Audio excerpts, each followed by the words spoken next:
Good afternoon and welcome to another Rail Sim Gamer video, and in particular a Train Sim World 6 tutorial. It's been a week since we published our last one, which was about the graphic settings for Train Sim World 6, recommended ones, which has done really well video wise, so thank you for everyone that's watched that. If you haven't watched that, link is in the description. You might find it quite helpful for the more advanced or long-term Train Sim World players to have the right settings, which just gives that little bit of edge to Train Sim World 6. In today's video, we are going to be looking at what it's like to take on Train Sim World as a beginner, a bit of a guide to what you can expect, what you can't expect, and pretty much anything in between. So, picture this. You've just saved up all your money, you've finally gone and taken the plunge and decided to buy Train Sim World 6. Great.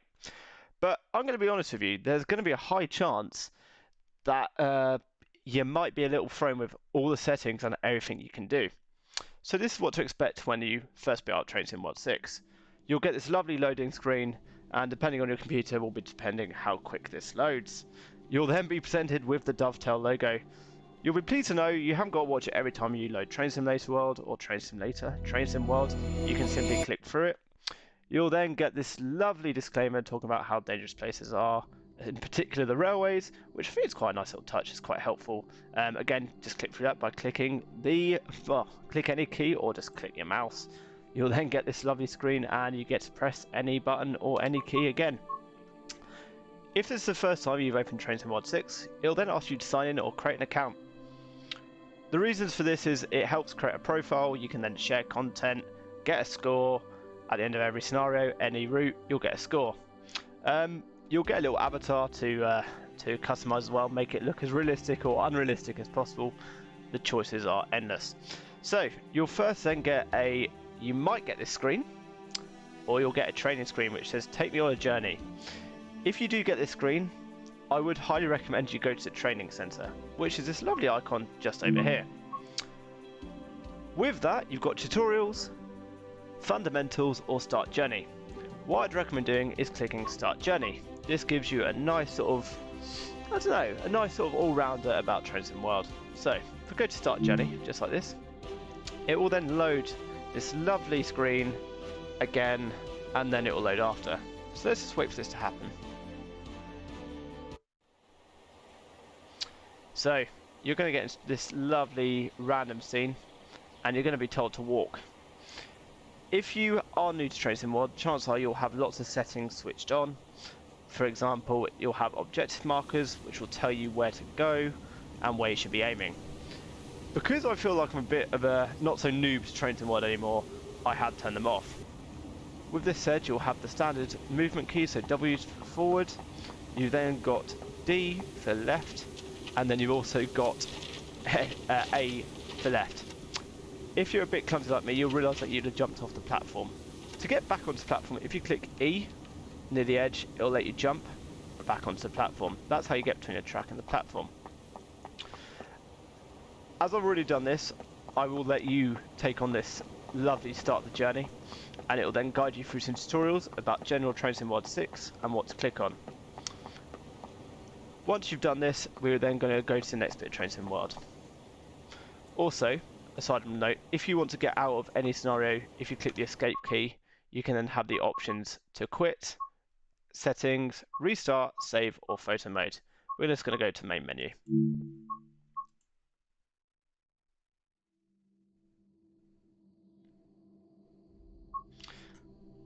So, assuming that you've just done a training module, you get this lovely new screen that says to the trains. This is where the fun starts. You've then got quick play, choose a route, rail journeys, or train depot. We'll go through each one. So choose a route, speaks a bit for itself. It gets you choose any of the routes or content that you've installed. For example, you've got the Cardiff City Network or the East Coast Main Line Peterborough to Doncaster. What you see here will really depend on what purchase you've previously made. If you've the first time that you've opened Train Sim World and you've just brought it, chances are you'll probably just have the Riviera line or something like that. When you click a route, you have these options. So timetable is where you have all the different services and you can then select which train. For example, if we go to the class 802s and then select one of these, you'll then see all the services that the 802s run on that line. You can then just choose one and then click get started. Alternatively, you can then go to other ones and change the weather. If you look here, it will show you how long this scenario lasts. For example, this hour is 1 hour and 6. You can then change the weather to different settings. For example, if you want custom weather, if you click this arrow here, custom weather, you can then change the fog density, the time of year, and then wetness, wind strength, and cloud level. These will all have an effect on what the scenario looks like. If you then click get started, it will then load that scenario. However, you also have the choice to drive or be a conductor. I'd recommend that you take on being a driver first, so you get to learn the routes, and then do conductor mode. Future videos to come on this. So if you click driver, it will then load the new scenario that we just selected. As we change the weather to be quite wet, we're going to have some quite interesting weather here. To be fair, not too bad. There you go, you got your cloud, and then you got the rain. There'll also be a future video which gives you controls on how to move around and operate the trains, other than the basics, walk and get out of a train. However, if you want to have a bit of a quick look, we can show you how. If you start in the cab of a train, you are currently sat in the driver's seat. If you click E, you'll be able to move around the cab using your arrow keys, also as W, A, D, and S for moving backwards. To get out of the train, you can move around and find the driver's door. To open this, you simply click when the highlighted icon comes up, just like this. Using your arrow keys, you can then move outside the train and move around and have a look around. This is the same if you want to go inside the trains. If you head to a door on the train, if you simply set it like this, it will allow you to open it and you can walk onto the train and move around as if you were a passenger. There's another feature which lets you actually sit in the seats. If you aim down towards the seat with your mouse, using your mouse to move around, you can click E and you are now a passenger, and this allows you to select and act like you're a passenger. To get out of this, you click E.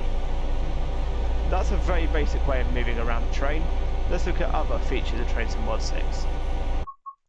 If we click the escape key and go to main menu again, clicking yes to exit, we can look at different areas. So if we go to the trains again, followed by quick play, you can then select a different scenario length, one between 0 and 30 minutes and one 30 plus. You can select that and it will then lead you onto a randomized timetable or scenario.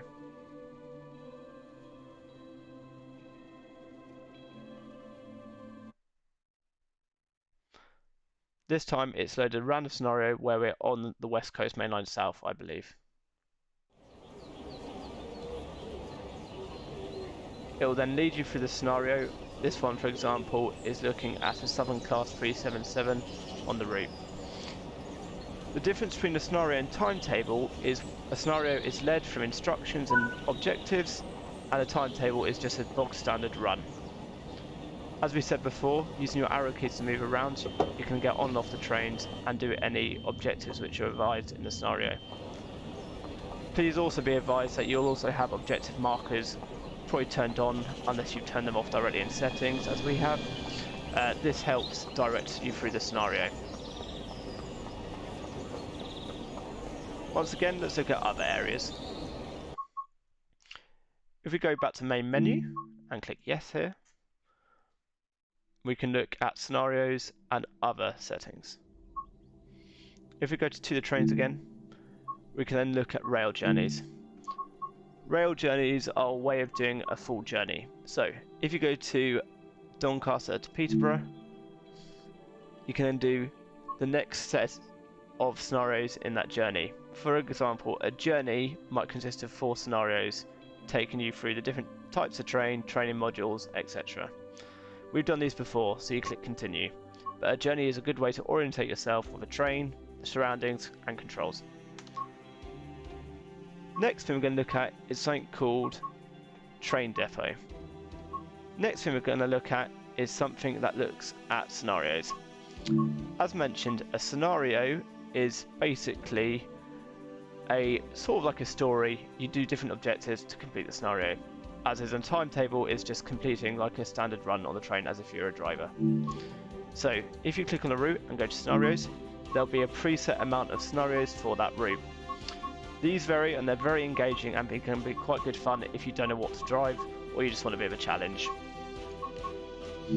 The next setting is training module. So training modules are a good way of learning the different types of train. Again, this one being the class 801 and will be directed at just learning the different controls. This is very good if you're not quite familiar with the trains yet or the routes. And lastly, you've got free roam. So if we click free roam, we are allowed to pick the destination where we start. Please note that free roam doesn't really involve any trains, it just has the surrounding. So if we say we want to start at Doncaster at 10 o'clock, we can click play now and it'll load us into a scene at Doncaster.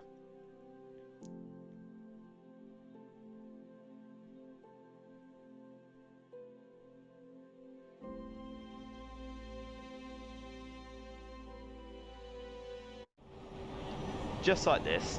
And as we mentioned before, using your arrow keys, or W, A, S and D, you can move around the station and just explore the scenery. This is really good if you want to be a bit dangerous and maybe take a walk on the tracks and see what it's like from a different perspective. Obviously remembering that railways are a dangerous place. Clicking E to get back on the platform we're able to explore, this being Doncaster. You'll notice here that there aren't any trains for us to get on or explore. If you want to do this with trains, if you go back to the menu, like we are, go to main menu just here, there is an option for something called free roam, and we'll show you this now. So, if we go to the trains, if we go to choose a route, and then go to the Riviera line, actually let's load the different ones, Burnt Cross City line, you then can click timetable, and then free roam. Unlike the free roam where you're just going exploring the scenery, this will load trains. So if we start at literal Trent Valley at 10 o'clock, there should be a train for us to board. You actually have the option here to ride like a passenger or become the driver of any services that approach. And I'll show you how to do this now. So at Lichfield, unfortunately there's no trains actually in at the minute, next one being in 6 minutes time. Hopefully one appears, but we'll just explore the scenery for now, using our arrow keys. You also notice if you come across other objects like people, you can't move through them, which makes it a bit more realistic, obviously not being able to move through people. The only downside to this, it can become a bit of a block trying to move. So in the distance we can now see a train approaching. Once this arrives, we'll be able to board the train or take control of the train. I'll show you how to do both.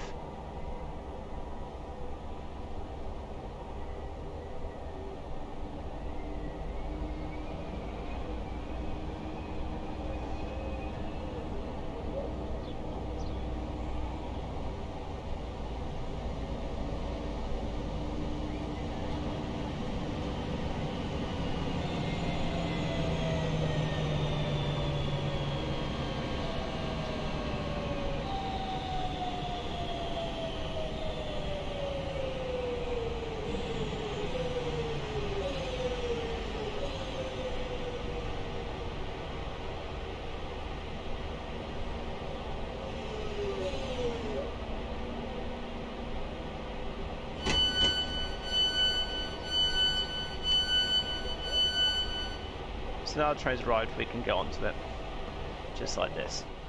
We'll now become a passenger on this train, again clicking E to sit down. If we want to take control of the train, if we move through it by just opening and closing doors like normal,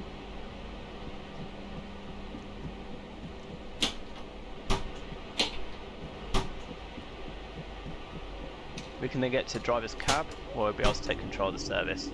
If we click E, it will then ask if we want to take control of this service. So if we click get started, this puts us into driving mode. Lastly, if we go to the main menu, we're going to look at Creatives Club. So Creative Club, or Creators Club, is an area where you can look at different things that people have done.